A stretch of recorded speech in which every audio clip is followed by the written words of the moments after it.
Hello and welcome to this Minecraft tutorial where today we're going to look at a rabbit farm. A Minecraft rabbit farm that works in Minecraft 1.11 and 1.12 and presumably in future versions as well. And you can see it behind me. We're going to have a look at it in a minute, but first of all I want to talk a little bit about the farm. So this farm is easy to set up. Survival friendly and quite small. The dimensions are, it's 3 wide, 6 deep and 8 high. Now it's 8 high because of the rabbit's ability to jump quite high.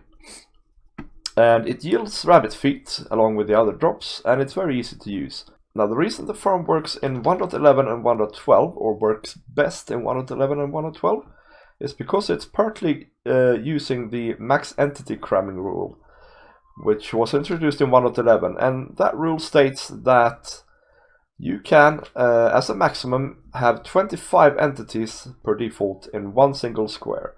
And if there is more than 25 entities, some of them will desperately try and go away from that square or that block. And so this uses that to some extent. It makes the farm better, basically. So what drops do you get from this farm? Well, you get rabbit meat, from which you can make rabbit stew, which is one of the best foods in Minecraft. You also occasionally get rabbit's feet, which you can use to create potions of leaping, which are quite handy sometimes. Finally, you get some rabbit hide, which you can combine 4 of to get normal leather. Now, in order to use this farm effectively, you will need a good sword. Yep, so Bunny's Bane, I've called mine, and what you need on it is you need fire aspect on it, 1 or 2, I don't think it matters. And that is because you want to have the rabbit meat cooked rather than raw, otherwise it's just a hassle. You want looting, because otherwise you will get fewer rabbit's feet.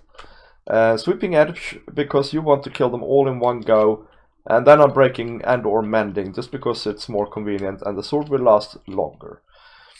Now I just thought I'd quickly talk about the potions of leaping. There are 2 or 3 variants really. There's a 3-minute version, which is the standard one. You can extend it to an 8-minute version, or you can have a leaping 2, which lets you jump 2 blocks. You need a bottle of water and nether wart in a brewing stand, and once that is done you chuck in your rabbit foot. Once that is done, if you put in redstone you get the 8-minute version, and if you put in glow dust you get the stronger version. So without further ado, let's have a look at the farm. This is what it looks like. Now, like I said before, the dimensions are 3 by 6 by 8.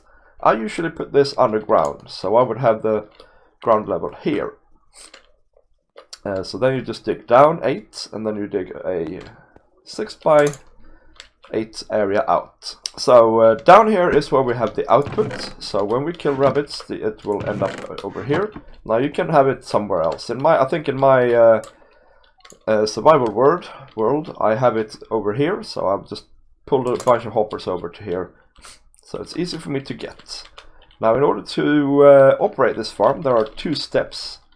First of all, you need a carrot. Well, you need several carrots actually.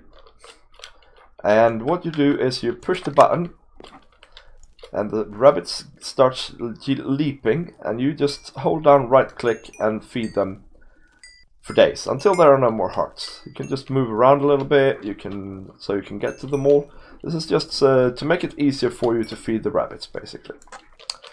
Once you're done, you will notice that they fall down here. That's the babies falling down. And that is because there's more than 25 entities here when the babies are born, and so they try and get out and they fall through the fence. Now this will to some extent work in previous versions of Minecraft as well, because the bunnies are small enough to fall down. But it works better in 1.11 and 1.12. So when you have fed them, you have to wait for them to grow up. And I did feed them before, so there are some here that are grown up. So what you do is you just open the hatch, you will have a bit of an explosion, and then you kill them all. Now the reason we are in a cage here is because some of them will escape like this, and just, start wreaking havoc, unless you go ahead and secure yourself in a cage.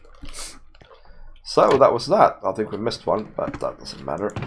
So now you get all the goodies down here. You can see there's quite a lot of leather actually produced from this thing. And I must have killed some guys before as well without my fire aspect sword.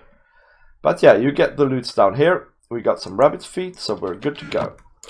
How do you build this thing? Well, I'm gonna not build it on camera. I'm gonna instead show you a layer by layer layout of the farm. You start up with a 3x6 area, put a chest at the far end of it, or wherever you want to have the chest really. The next layer is made out of any block. I made it out of glass here just because it's easier to see. So there's a ring of blocks, and then there's hoppers facing into the chest.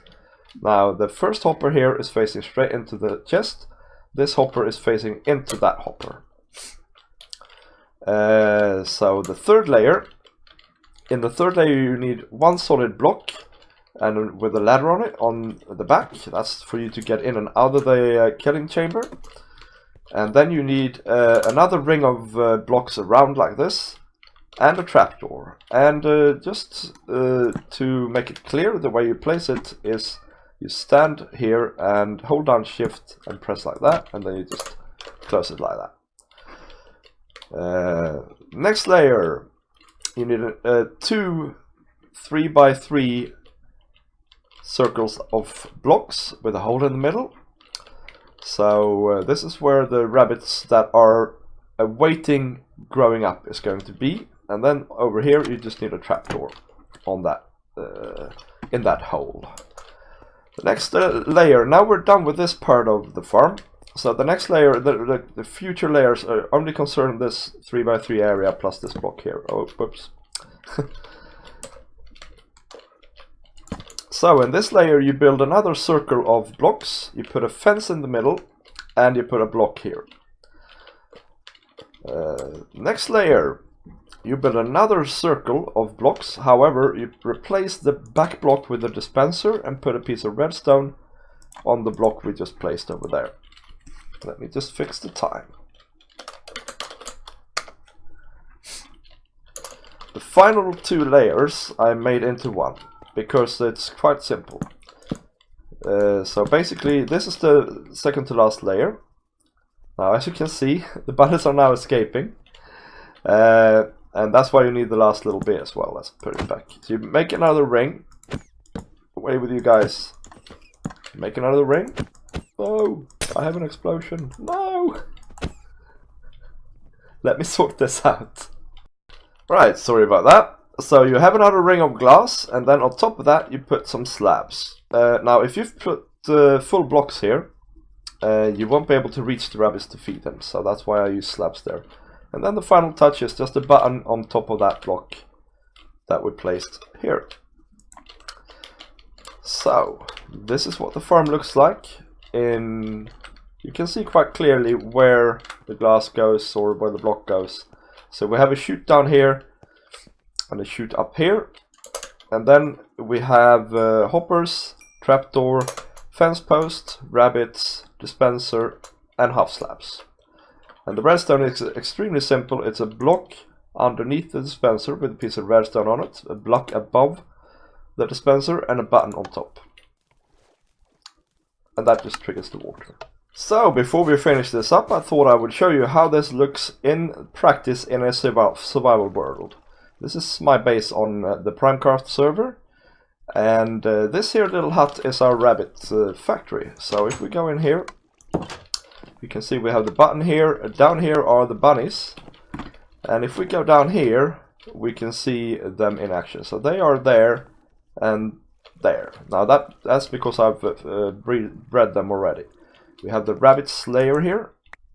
Let's grab that. And here, down here we go to kill the rabbits, and down here I go to pick up the loot. Now, in this case I have actually set it up to an item stream that leads over to my rabbit stew factory, so that all the goodies get put in that factory over there instead. So that's something you can do as well.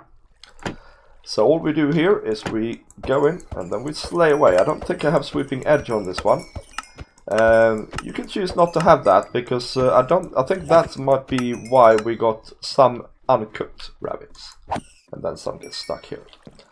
So there we go. That's how I do. So there's one more thing to show you. How do you get rabbits into this farm? Well, you need to breed up 2 rabbits at least somewhere else, and then have some leaves and a carrot, and then you need to make a stairway up here to the breeding chamber. I will show you what I've done in just a second. But when you leave them in a fence, it's actually not too bad, although, yeah, that fellow is taking damage. It's just a baby. So, of course, when you get in here, you need to make sure you don't fall in. And then rabbits are a little bit daft, so you should be able to, although they can do that, yeah. So, yeah, build up a little platform around and stuff like that, so that you are sure. See, there we go, one is in. And then the other. Now, the other is not in, but never mind that. Now, once you have 2 rabbits in here, you should be able to just breed these 2 up, and then when you're done, you open that hatch, and they all fall down, and then you can take this little contraption down. So all I did here was I built it up. Right, yeah, all I did here was I built it up 2 more blocks, so 3 blocks, and then I put a trapdoor in between. So just breed them up in this little chamber and then drop them into the farm. Now this is a mess, isn't it? I've created a mess. Okay, yeah, but that is all for this farm, this rabbit farm. I hope you liked the video. If you did, leave a like, leave a comment. If you have any improvements on the farm, just let me know in the comment section. And yeah, hit that subscribe button. And I will see you next time, guys. Bye bye.